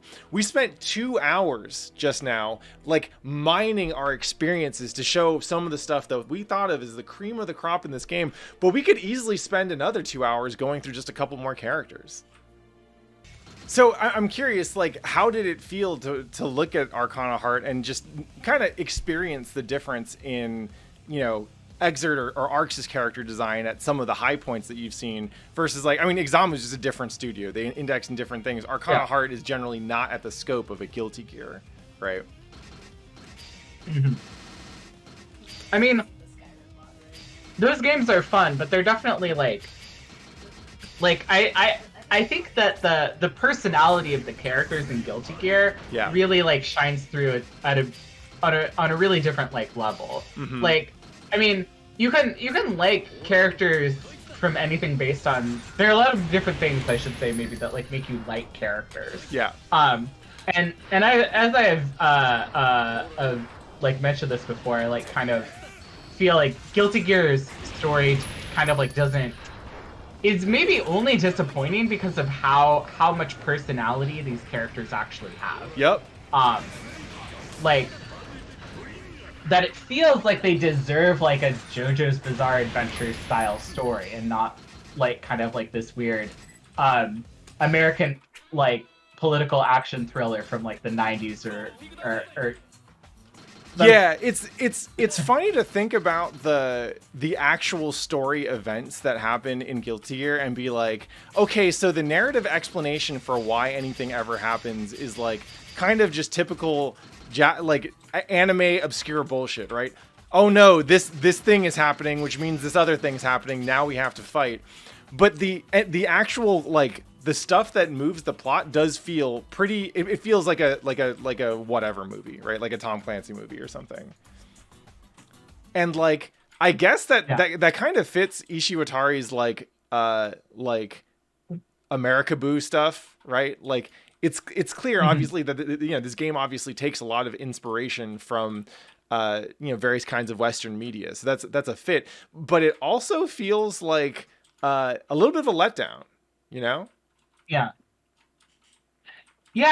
definitely, because these characters feel like they should be they should feel like they're from like some wild like 90s post-apocalyptic Western inspired like techno fantasy adventure story, like Trigun or some of the wild like stuff that I like remember like growing up with. So yeah, that strange the like I feel like there are ways in which its story is like okay, and I think some of its best start of like the ending side story where they're like where what is it there's like they're trying to find out who ate a pudding. Right. Yeah, the murder mystery. Right. That stuff is good, and I feel like that's the sort of stuff that I wish that there was a little bit more in Guilty Gear would kind of like help. Yeah. I think it would. I would watch the Guilty Gear slice of life anime.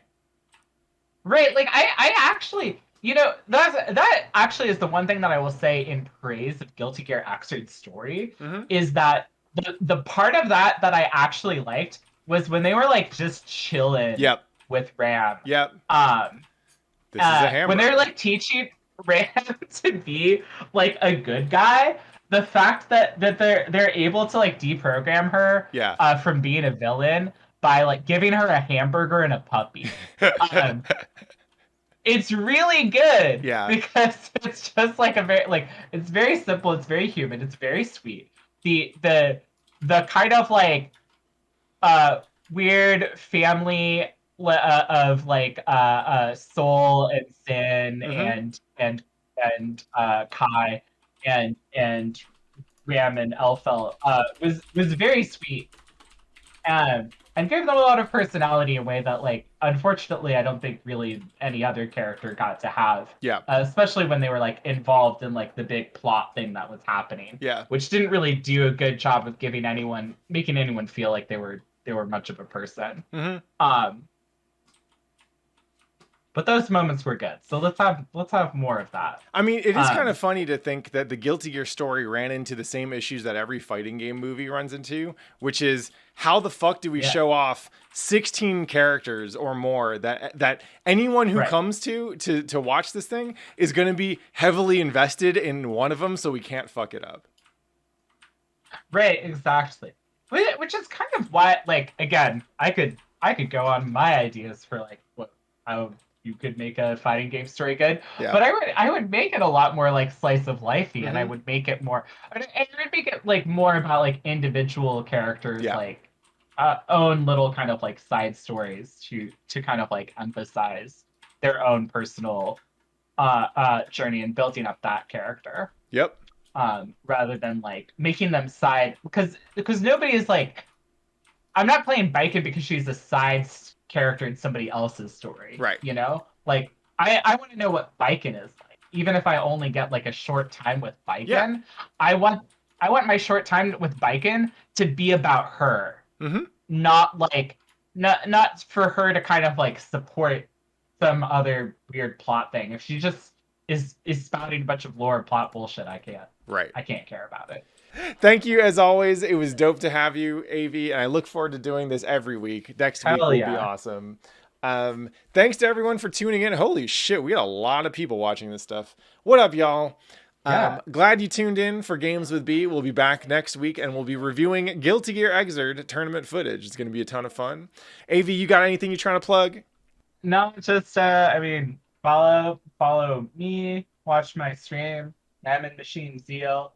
Also follow Future Club and get the dang Skullgirls DLC. Hell yeah, that's what's up.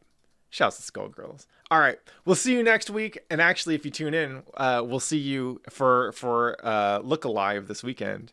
But we're gonna keep the Guilty Gear love coming on the stream for pretty much probably as long as I feel like doing it, which is gonna be a long ass time. So we'll be back next week with more action. Until then, you know what it is. Love your life, be good to one another, and play some motherfucking Guilty Gear, y'all. We out.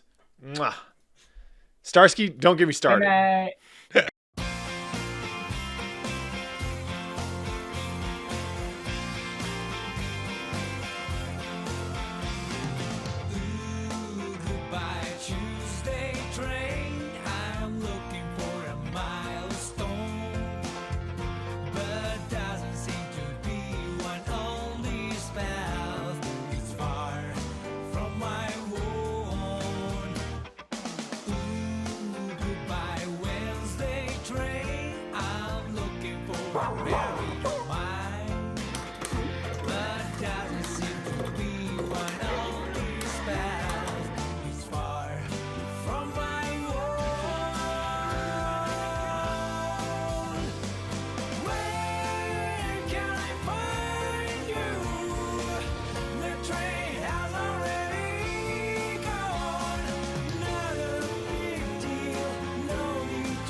この番組はご覧のスポンサーの提供でお送りします。